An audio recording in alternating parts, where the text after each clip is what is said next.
All right, welcome back. The upcoming President's Day holiday has put a kink in my schedule, as it's almost impossible to record when my better half is off working at home. So I'm having to record while she's out having her hair done. So I don't want to waste any time. I just want to get right into the comments and questions. Is a magician and a witch the same thing? No. Witches are pagan-based. Magicians are not.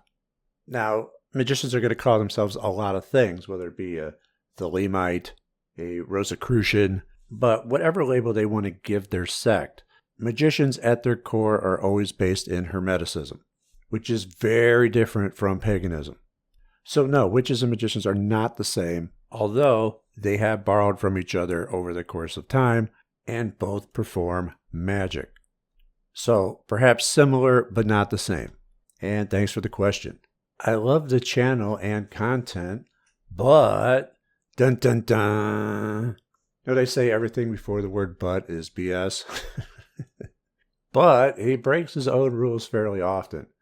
And this is another example. He says he doesn't trust a word of the media, yet he buys into COVID and hangs on their every word about it. How do you reconcile that paradox? It's reconciled by you not knowing what the hell you're talking about. I don't hang on every word the media has to say about COVID. But, I guess you know me better than I know myself, because that is news to me. Now, the media is notorious for lying, so you're right about me not trusting the media. They have proven to just be mouthpieces of the political parties. So how can you trust them? But saying that I've bought into COVID and hang on their every word about it is just ridiculous. Unless you actually believe that COVID is not a real thing at all and completely made up and that people aren't dying, but, I have known people to die, so I doubt that that's the case. If taking basic precautions is your idea of buying into it, such as, washing your hands, not wanting to breathe the same air as someone coughing up a lung, basic common sense precautions, well, then I guess you got me. But I'm not paying attention to the media about it. It's not like I get the daily COVID report. The only thing I somewhat pay attention to is whether the cases are increasing or decreasing. The number of cases at any time is a good indicator of what's out there. But it takes up no more part of my day than any other part of the news cycle. And I'm certainly not hanging on the word of the media about it because, well, they've been wrong on everything. But just because they've been wrong on everything doesn't mean that the other side has been right about everything either. See, that's what a polarized person would think. Well, they've been wrong on everything, so the other stuff must be right, when the truth almost always lies somewhere in the middle. So instead of listening to one side or the other, think for yourself and just use basic common sense. I could have told you and probably should have told you from the beginning that no one in the media knew what the hell they were talking about. They certainly didn't understand how diseases work. Oh, let's do social distancing. Just stay away 6 feet. Yeah, that's not how airborne germs work.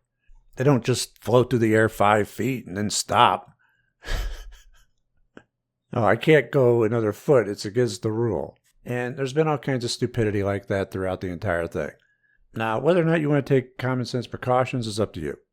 I've done what is best for me because, unfortunately, I have a comorbidity of COPD because old Frater was stupid and smoked for 30 years, starting back when I was a kid. That messed up my lung capacity, so I can't get something like COVID, which can scar up your lungs even more because even if I survived it, I don't want to have to go on oxygen. I'd rather not tote one of those things around. Plus, you're missing the bigger point that my rising sign is Pisces. I like solitude. This pandemic has been great for me because it's just much easier to stay away from people. Do you know just how many things I've gotten out of due to this bug in my lungs? It's been great. Now, I'm not a fan of the shortages, but I had the foresight to see them coming ahead of time and stocked up. And everyone's been clamoring that their lives have been turned upside down for the past 2 years, whining about how they can't go outside and whatnot. My life has been disrupted very little. There's been very little change, aside from washing my hands more and wearing a decent mask around the mouth breathers, which really doesn't bother me all that much because I'm slight OCD anyway. I already wash my hands a lot. Your mileage may vary. But to suggest that I'm a slave to the media and eating up whatever they say on the matter, well, you're barking up the wrong tree, bud. You're just wrong on that. Frater, I love you, but... Bum, bum, bum. Dramatic reverb. Everything is an ad these days. All right, so we've already gone over this. However, we have to go over it every now and again.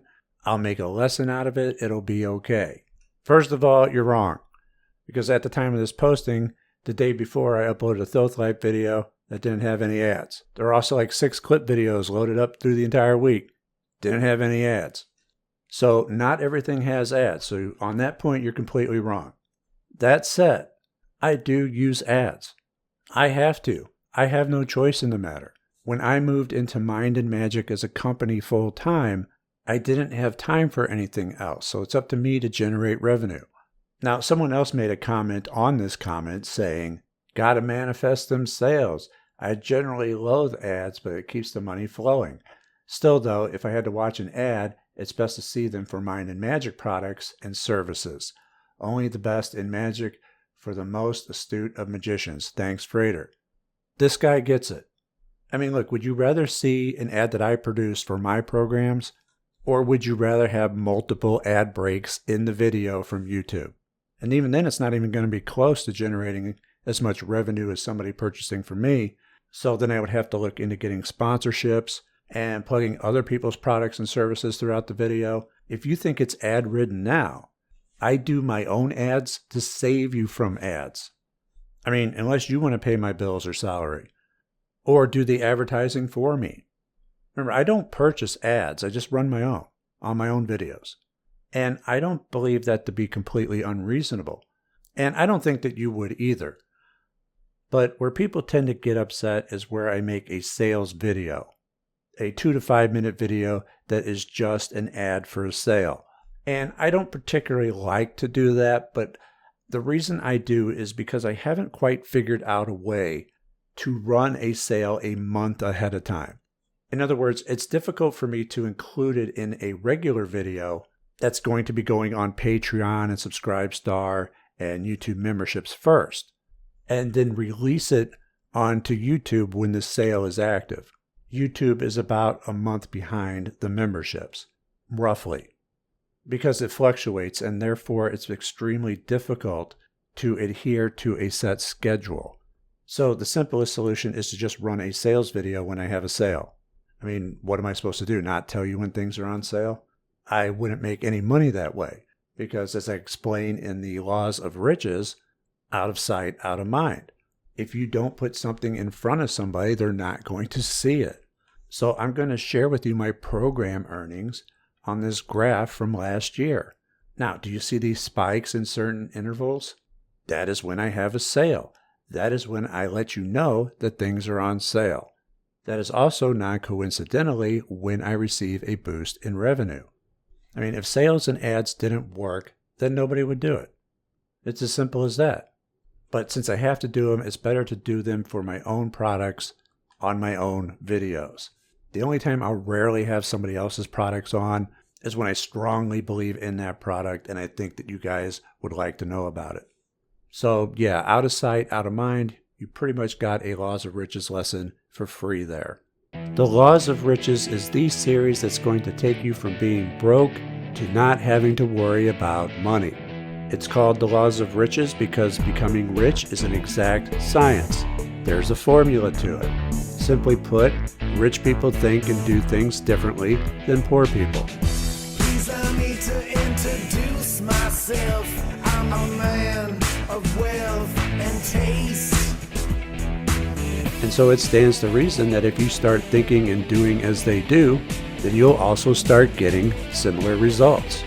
We're going to be going over investing, having multiple sources of income instead of just having a job, assets and liabilities, leveraging debt, avoiding inflation, the law of compensation, how much you earn is going to be determined by this formula, passive income, how to earn money while you sleep, and much, much more.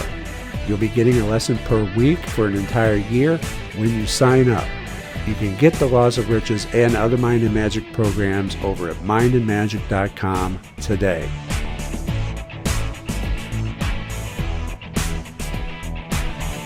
Pleased to meet you, and I hope you guess my name. All right, we got time for another. I know a guy who uncrossed himself by drinking leftist tears. All right, that's pretty funny, although I doubt the validity of that cure. Now, we also have a couple orange ball manifestations, which are always fun for me personally. I love it when people manifest something for the first time that's so obvious that they can't deny it.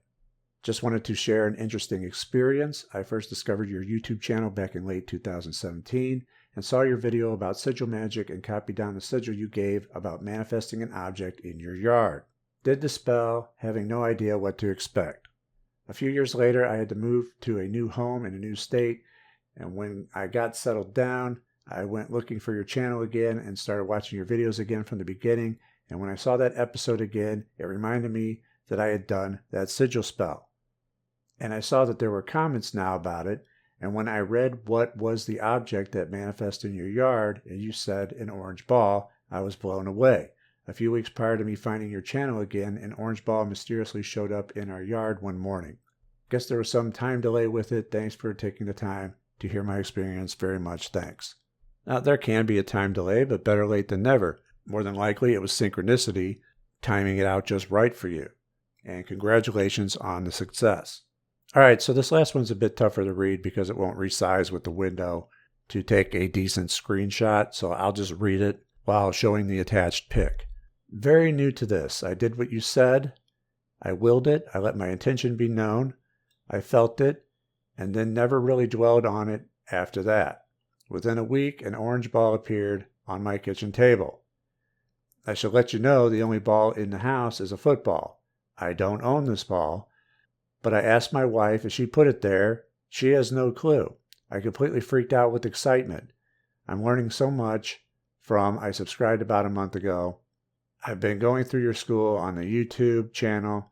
Thanks for your rich knowledge on how the universe works. I've been deprogramming all my religious dogma that I've been fed as a kid. For the first time, I actually feel free. Kind regards. Yeah, so I think this is the first time we've actually had one manifest in the house on a table. We've had them manifest on balconies and a variety of other places, but I think this is the first kitchen table one. So congrats to you on your success. Now both of you should build upon this experience to cast for things that you actually want. Just remember to let go of the attachment that you have to it, much like you did the orange ball that you didn't care about. And that's all the time I have for today. I want to thank everyone for their comments and their questions, even the negative ones. You are appreciated, and I will talk to you next time. Take care.